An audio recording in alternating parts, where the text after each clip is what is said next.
लिडरशिपची पण त्यांनी परीक्षा देऊन टाकली. आता त्याला काँग्रेसमध्ये कधी येतो तो, कधी मी आणतो.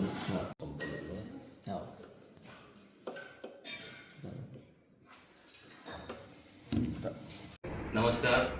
उद्या 4 मेला काँग्रेसचे प्रदेशाध्यक्ष माननीय हर्षवर्धन दादा सपकाळ यांच्या नेतृत्वामध्ये अन्नदाता संघर्ष पदयात्रा निघणार आहे.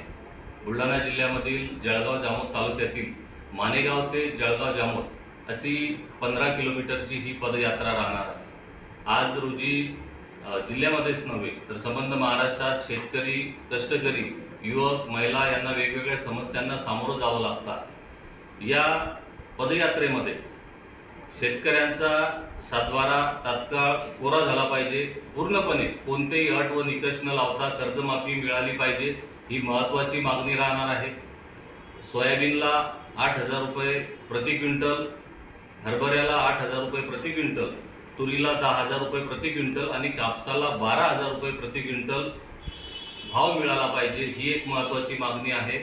MSP हमी भाव कायदा या ठिकाणी लागू झाला पाहिजे. कृषी साहित्यावर GST आकारला जातो, कृषी साहित्य GST करमुक्त झालं पाहिजे. आदिवासींना स्थानिक पुरावे ग्राह्य धरून जातीचे दाखले मिळाले पाहिजे, ही सुद्धा एक महत्त्वाची मागणी आहे. केंद्र सरकारने जी ट्रेड डील केलेली आहे, या ट्रेड डीलच्या माध्यमातून इथल्या सर्वसामान्य नागरिकांचं आणि शेतकऱ्यांचं फार मोठं नुकसान होणार आहे.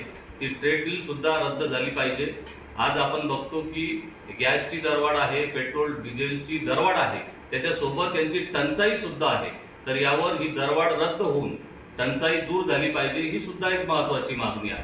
आज शेतकऱ्यांना पेट्रोल पंपावर नांगरणीसाठी जर डिझेल घ्यायचं असेल तर डिझेलची कॅन घेऊन जायला त्या ठिकाणी परवानगी नाही.